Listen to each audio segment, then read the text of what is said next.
Hello and welcome to the Rare Mama podcast. I'm your host, Karina Hogan. I am a mom with 2 special needs daughters and also a bonus mom. I share with you my journey, my story, and other parents' experiences when it comes to divorce, dating, relationships, co-parenting, and special needs parenting. Hello. Welcome back. Everyone. Welcome back to the Rare Mama podcast. I know I've been gone, absent for a little while. Just life be lifing sometimes. And just, there have been some tragic events and things like that have happened. So just kind of trying to mentally process. And quite honestly, I am just ready for the year to be over and done. This year has brought a lot of challenges, a lot of just grieving and just a lot of shit that I am just done with, right? So, as a mom and as, somebody who works full time and runs a business and does these podcasts, it's a lot. And I'm just ready to just work on new goals, new plan for 2025 to kind of alleviate some of the stress that just was created, this year, right? So, doing a little housekeeping, I just kind of want to let you know about some of these positive things that are happening for 2025. So, in 2025, in January, the Rare Mama podcast is coming to YouTube. Yes, we are going to YouTube. I am thrilled and excited about that. I actually have another podcast that's going to YouTube as well, the CT Educator podcast. That's where I talk about all the CT radiology things. That one will drop in January of 2025 as well. Super excited. So you will see all the video portions of this podcast and listen to this podcast on YouTube. So the exact date is not set in stone just yet because all the tech and everything has to be just solidified, done. Because you guys, I am not a fucking tech person and I have to get all these pieces done. So I am taking the last 2 weeks of December to make sure that I get this done because I will have more availability and time to make sure I get these proper things up and running. So I am super excited about that. So there will be a lot of these video portions of the podcast. I'm also introducing a new series because I do have a series called Dating Stories, Divorce Stories. I am also bringing in another series. I'm still kind of tinkering with the name. So it's kind of like a Friday night couch confessions. So I'm kind of tinkering with the name right now. I might just stick with that, where I will record an episode live and it will be from the couch with either a guest or just me alone. And I will talk about certain topics when it comes to special needs parenting, when it comes to divorce, when it comes to relationships and dating, marriage. We're going to talk about all those things because all those things are very relevant when it comes to being a special needs parent and a special needs mom, because these are all things that we encounter. I will be reading emails, stories, things like that, talking about different topics from the couch in the comfort. And I'm super excited about that. So, and those things will be on the YouTube channel in long form. Okay. So I'm super, super duper excited about that. Lots of good things. And always, if you have an interesting story, as a special needs mom, as a special needs dad, I'm still going to continue the segment with dads. I just have to get a couple of guests solidified. So send me an email at thecoparentingmama.com. I would love to hear your story and I would love to tell your story live on the YouTube channel or live on the podcast. So all good things happening. So make sure you stay tuned for all of those exciting updates. So let's get into today's episode. So in today's episode, I am going to talk about my special needs journey from diagnosis to daily life and how it has changed my life. So this journey, being a special needs parent, I have to say it's one of the most challenging things I've ever had to encounter because I am a mom to two special needs children, one who has a rare genetic condition and the other one who has autism. So this journey is not for the weak whatsoever. And I know that, the special needs parents, the warriors out there, they can say the same. So this has been one of the most challenging things as a parent that I've ever had to gone through, ever. And it's been one of the most rewarding things because I believe that being a parent to special needs children really just changes your perspective on things. So my 13-year-old daughter is the one that has the genetic condition. So we learned about this in 2011 when we got her diagnosis. I did have a lot of issues and complications in my pregnancy that they considered me high risk, and they thought multiple things were going on. Well, when they delivered her, they knew something was wrong. And they did all kinds of genetic testing. They tested her for everything. And what they came back with was a chromosome 6 deletion. So it is chromosome 6, and it's I believe she's missing part of the long arm of the chromosome down at the bottom. They, attach a number to it that I can never, remember. I always try to remember off the top of my head. So this affected her with her cognitive skills, developmental skills, with speech, eating, hearing, you name it. And getting a diagnosis like this kind of hits you like a fucking freight train. And I remember just sitting there and saying, why did this happen? And why did it happen to her? And how I'm going to take care of her? And how am I going to navigate life knowing that now I have a child who has a genetic disorder and I don't know what her life expectancy is? So this genetic disorder was very rare. There's only like 900 cases in the world that have this deletion. However, it is not like Down syndrome where it's the same chromosome in the same place. Most of the cases, the deletion happens in different spots. There's duplications. There's a micro deletion, like the chromosome can turn into a ring. They can have a lot of it missing. It's very, very different. But what they try to do is kind of categorize it where these cases have different types of deletions, but it's all the same chromosome. It's the same one, but in different spots. So we did get referred to a geneticist because she was born very small. She had a lot of issues when she was a baby. And it was very hard for her because she did not hit all the milestones like a typical child would. Okay. And sometimes typical children don't hit the milestones either. But what they consider, statistically with kids, as far as when they start walking, when they start talking, she didn't hit those milestones at all when she was supposed to statistically. My daughter didn't walk until probably 2017. So probably 6 years later, because there's a lot of physical therapy, a lot of aggressive physical therapy to get her to ambulate. And she's a very stubborn kid, just like her mom.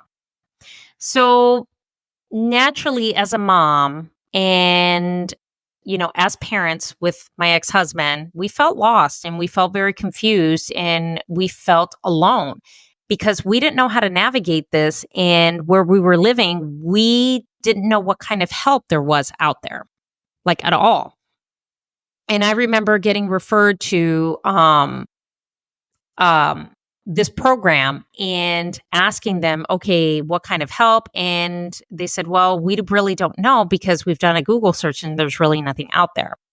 And I remember spending a lot of nights Googling and doing things to try to see how we can help our child. And it wasn't until later on that I was informed that there was actual training programs for parents to learn how to find resources, how to navigate life, make your home more adaptable for your kids, how to find certain therapists, how to find this. I did not know that until later on as she got older, that these services really existed. And I think part of me felt a lot of guilt because I felt I needed to do more. However, I was tasked with working full time and maintaining the health insurance and doctor's appointments and therapies and things like that, and really not um, communicating with my then spouse as far as how we were going to navigate this life. I think I was in a lot of denial and just in a lot of guilt and a lot of shame because I felt that I had responsibility in this, when clearly I was told by a geneticist and by physicians that I wasn't. Then come to find out, as far as life expectancy, well, the geneticist threw us a nice curveball and said, well, according to the studies from this physician in the UK that has studied this genetic disorder extensively, her life expectancy probably won't see adulthood. So figure that I have this geneticist telling me that my daughter is not going to make it to an adult. And so I should be prepared for all intents and purposes. I've never wanted to fucking slap the shit out of anybody so fast, because how are you going to tell me that? And you can't even give me the simple tools on how to find her help. Okay. So I felt like I was robbed out of just creating a life for her. So, of course, we're tasked as special needs parents to find those resources and find those services.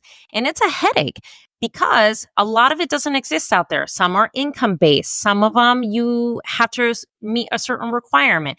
Some of them, need all this daunting paperwork. A lot of them you can't get qualified for. They're hard to find. Nobody talks about them.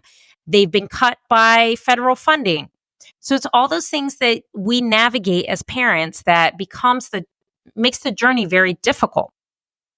So it was very difficult for me to find her help, to find her services, to get the self-care that I needed, that I was told that I shouldn't get because I'm a mother and I need to do my responsibilities as a mother, which is fucking bullshit, because every parent deserves, self-care. They deserve respite. They deserve to take a break. Okay. So I think I poured myself into my job so much because I felt like my concerns and my needs weren't being heard. And I felt that, oh, well, I'll just work because that's what I'm told to do. And I shouldn't feel anything and I shouldn't feel guilty. And I need to stop complaining and crying about what's going on.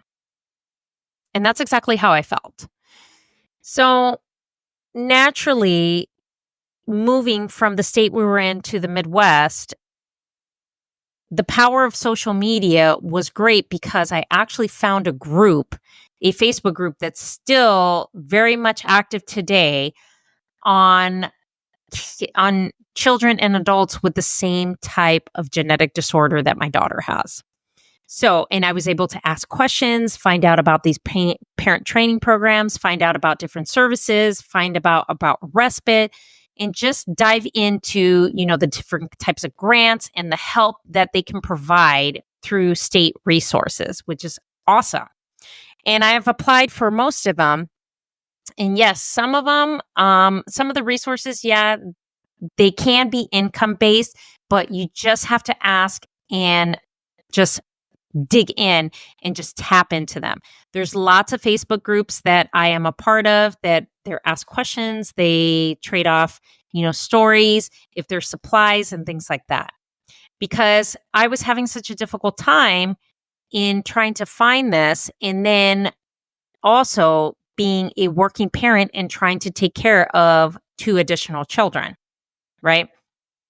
So it changed my perspective as far as how I operate my life when I got divorced from my children's father. And it changed the trajectory of how I should do things from now on. Now I have a different plan for them. I, have different types of routines and structures in my home. And I create a lot of peace in my home. And I go ahead and take the time and the necessity for my self-care and to take care of myself first. So I've adapted to making sure that my physical and health, when it comes to fitness and feeling at my best, I take that as a priority. I make sure that, the children have everything they need and they socialize and they get all the things that as a parent we have to give them. I make sure I have happy kids.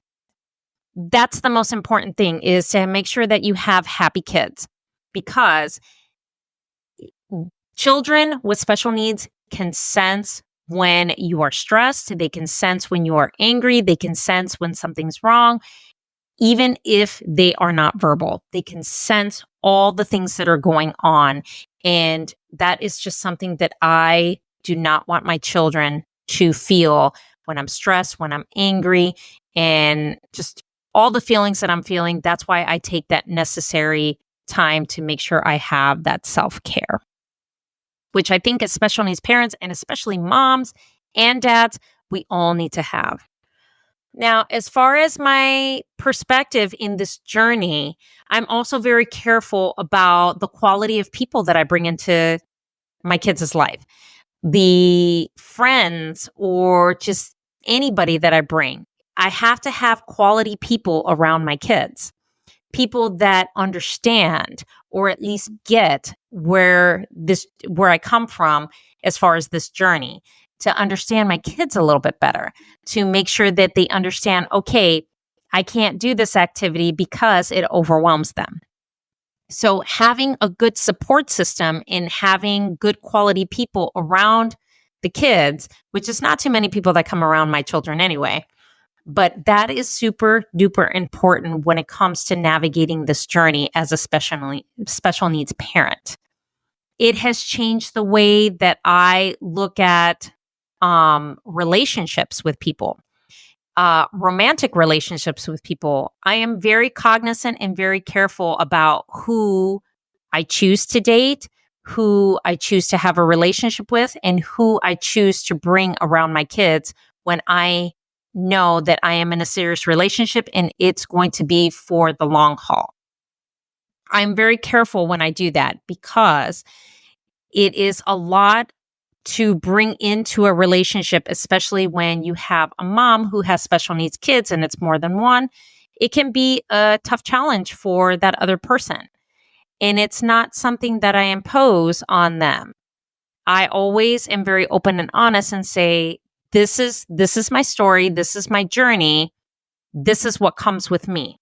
If that is something that you're willing to do and take that journey with me, it's a very rewarding one. Okay. I do not expect anybody to take care of my children. They have a father that takes care of them. Okay. It's somebody that adds value to my life, adds value to their life, and complements their happiness along with mine. So we always have to be very careful on who we choose, because the most important person as far as making a decision is who you choose to be in a relationship with and who you choose to marry. And a lot of times we do make mistakes, okay? But we cannot be prisoners to those mistakes or victim to those mistakes. We just take the lessons learned and make sure that we apply it onto our standards, non-negotiables, and boundaries. So that is my story as far as daily life, diagnosis to daily life, on being a special needs mom. It is a very rewarding one, I have to say. And I have nothing but happy kids. And, being a mom is probably one of my greatest joys in life. And yes, it could be very frustrating, but it's a great journey. I have to say, it really does. So that is all I have for this episode. Okay. So make sure you stay tuned for all the updates on the Rare Mama podcast going to YouTube. So stay tuned for all that. And always, if you feel that this episode was helpful, please share it. Please subscribe to the show. Share it to someone who can value this information and needs to hear it. Okay. And as always, you can always send me an email. Email is in the show notes. So make sure you send me your stories. I would love to hear them and I would love to read them on the podcast. So thank you so much for joining me and listening to this podcast. And I will chat with you guys next time. Thank you for listening to this episode. If you have an interesting story that you would like to share on a future podcast episode, please send me an email at email@thecoparentingmama.com. If you would like to be a guest on the show, please click the link below and fill out the form. Don't forget to like, share, subscribe, give a five-star review, as this helps reach more of you parents out there listening to this show. So thank you so much for listening. We'll talk to you next time.